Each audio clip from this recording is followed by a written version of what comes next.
So, welcome to the Treasury Elite Leadership Series. I would like to thank all our viewers and members for supporting this noble cause of Treasury Elite, whose main objective is networking, knowledge sharing, and mentoring. I am Abhishek Goenka, founder and CEO IFA Global and Treasury Elite. We bring in one stop treasury solutions for companies across India over the last 16 years. And today we have Mr. Gopal Jain, managing partner at Dutch Capital. Gopal is a veteran in the private equity space and have led more than 25 marquee investments for the last 25 years. Most of their recent investment have been Lead Squared, Arbil Bank, and ExpressBees. A lifelong bibliophile and an alumnus from IIT Delhi. Welcome, Gopal. How are you doing today? Thank you. Hi, Abhishek. I'm doing very well as we can in the current times. We are a little weighed down by what's happening around us. But otherwise, this too shall pass. And, really good to speak with you. I think this is a wonderful initiative. Glad to have you today as a part of the Treasury Elite Leadership Series. In the next 35-40 minutes, we would love to learn from your experiences and latest trends in the private equity and the VC space. So before we delve into that, Gopal, I would like to ask that whenever I talk to a lot of these global CEOs, there's one common thread which I could link was that they are just not doing this for the money. What keeps you excited every morning and get to work? Or if I may ask, what is your why? Thank you, Abhishek. As a nation, we've missed our tryst with destiny a couple of times. But I strongly believe that, this time we shall not fail. I think my generation and the generation before that missed an opportunity to deliver India its tryst with destiny. But I think India's next generation, coupled with technology, will finally deliver our tryst with destiny. What COVID has reminded us, Abhishek, is that what really matters is the per capita income of a country.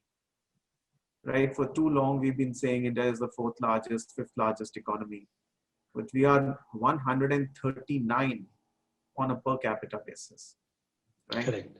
So that's a very humbling statement. I think it's very clear to me that who will deliver India's tryst with destiny is not politicians, it's entrepreneurs. And that I'm sure that provides you the context to what I'm about to say, that the work that we do, we believe helps drive India's prosperity and happiness. You have had your shares of ups and downs, I'm sure. We would love to know some of your important milestones and learnings in your entrepreneurial journey over the last 15, 16 years. So there've been many learnings, but I think the biggest learning is in the context of an entrepreneur. In the context of an entrepreneur, I think the biggest learning is persistence. Right? Compounding is the eighth wonder in this world, and it's very important to find something, focus on it, and keep doing this for a long time. If you look past at history, impact in business, in society has been created by people who have focused on a single purpose for most of their lives. Right? So I think it's important to find something to which you're willing to dedicate a lifetime. I think that has been the biggest learning. Gopal, it is pretty exciting for the VC and the private equity space in India, I'm sure for the next 5-10 years. Are we moving from a venture capital to a growth stage, private equity stage? And can you correlate with any other country which have passed to the similar phase in the past? Sure. Well, that's a fascinating question. Private equity is a very sophisticated product. And private equity works in large and sophisticated economies. That's it.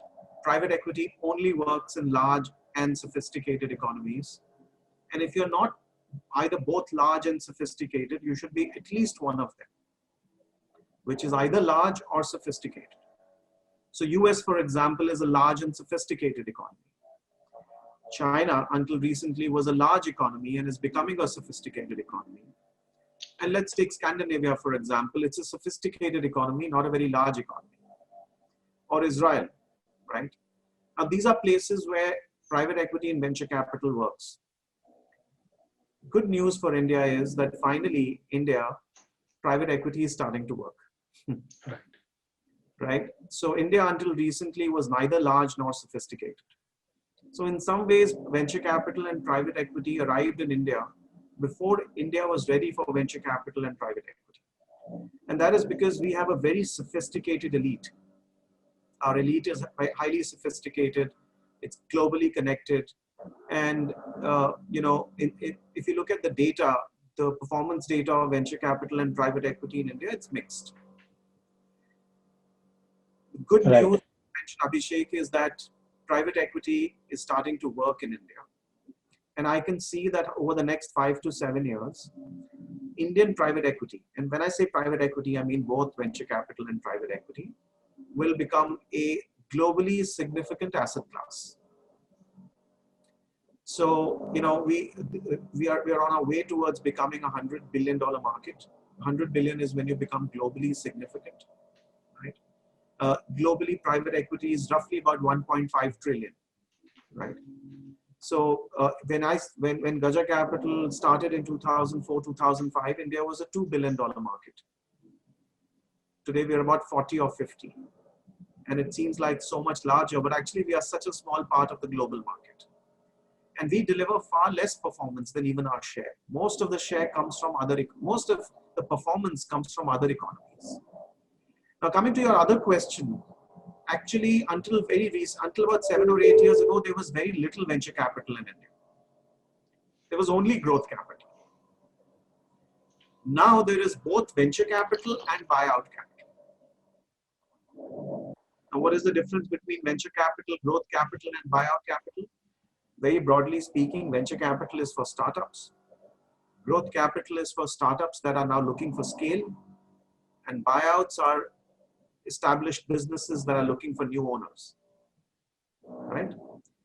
So until about 7 or 8 years ago, we only had growth capital. Now there is a well-established venture capital ecosystem. Thousands of startups are getting funded every year.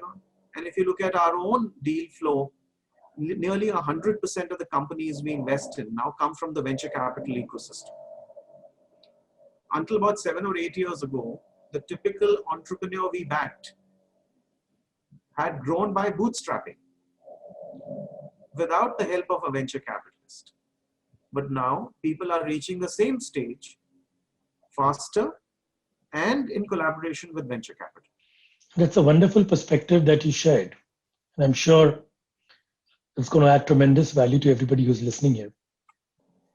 So, Gopal, I'm sure you must be interacting with a lot of foreign investors. What are the patterns or apprehensions are you seeing from the global and domestic investors when they look to invest in India from the VC or the private equity space? And as a country, what can we do about it? Sure. Well, we are perhaps the only significant private equity market in India that is so heavily dependent on global investors. So I think over the next 10 years, hopefully that will change. And I can see the beginnings of that. But more needs to be done. Coming back to where we are today, as I said, our venture capital and private equity market is heavily dependent on global investors. India's two big imports are oil and capital, right? We are deficient in energy and we are deficient in capital. We import a lot of capital. When it comes to global investors, I think most global investors were investing in Indian venture capital and private equity until recently, driven by need for diversification, not necessarily performance. Especially last 10 years, the Indian equity markets have been fairly disappointing actually.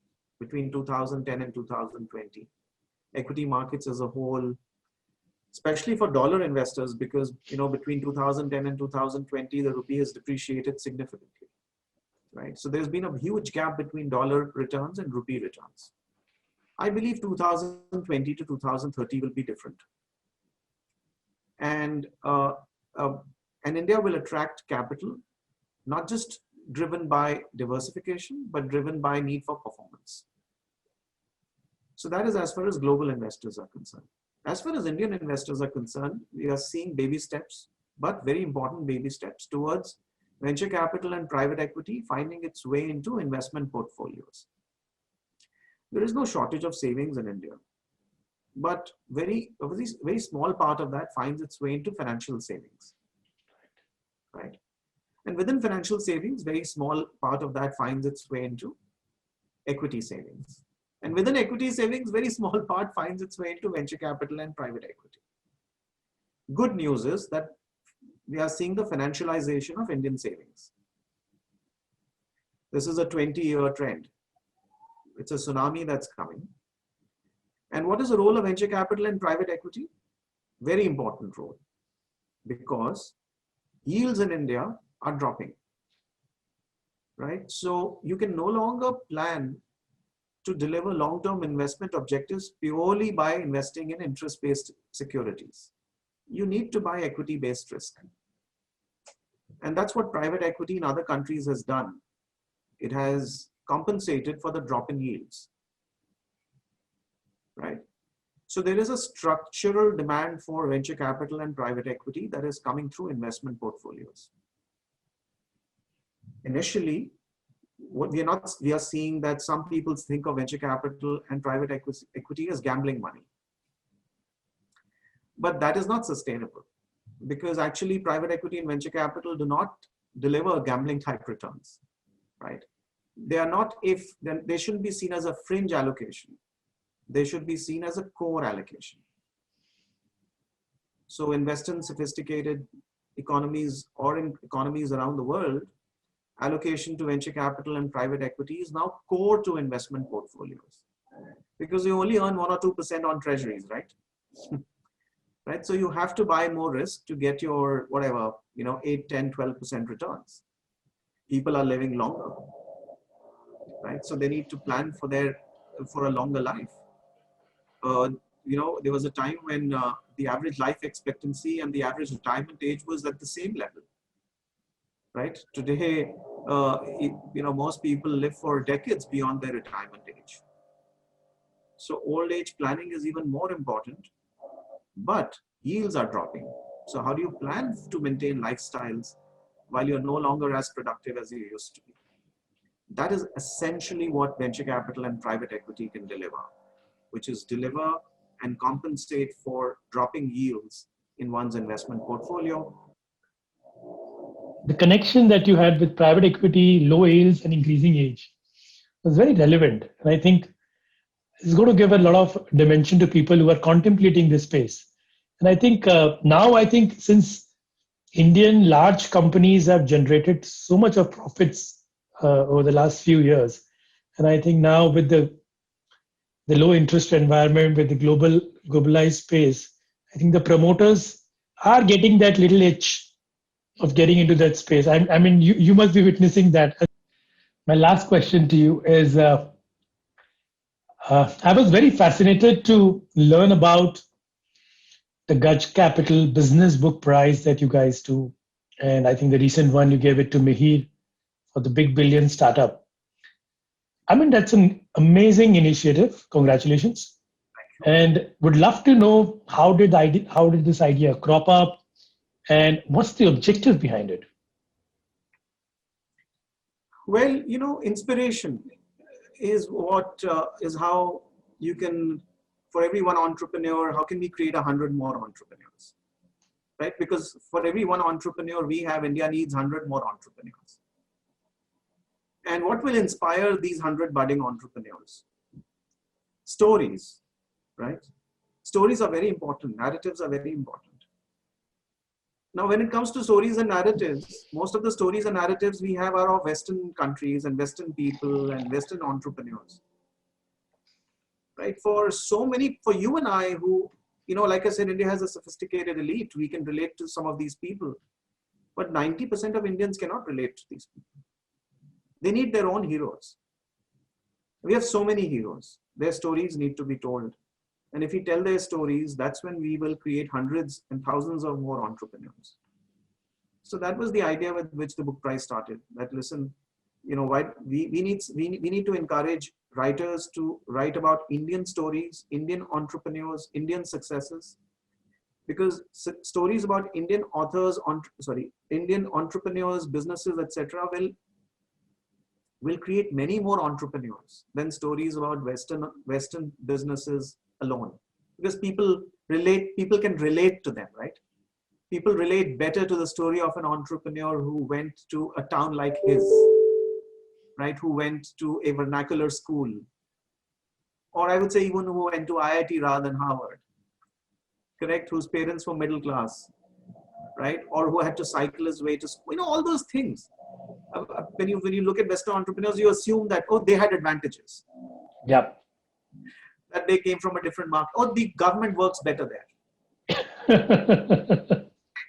So that's why these people did what they do. And I think so. And I think India has changed. When I graduated from IIT, 60 to 80% of my batch went to the US because they believed that was the only place where they could build a better life. Correct. Right. Today, I think most people who graduate from India's educational campuses want to stay on in India because they believe that they can build a better life here. So Right. stories and narratives do matter, and that was the idea behind it. No, it's a phenomenal idea. Actually, in fact, the ICOCAs of the world and the Jack Welch of the world, which we have, while we were growing up, we were reading all those. There were only those 4, 5 books that was common in the library, and every guy used to read that. But now with these new ones like the Flipkart or I think I have one with Narayan Murthy, Infosys, and many others. I think, as you rightly said, that people can actually relate that this is the guy next door, and Last with year, not much privilege. last year we took the prize to book on the Tatas, and you Yes. start this discussion, this dialogue with discussion on purpose. Well, what an amazing family, right?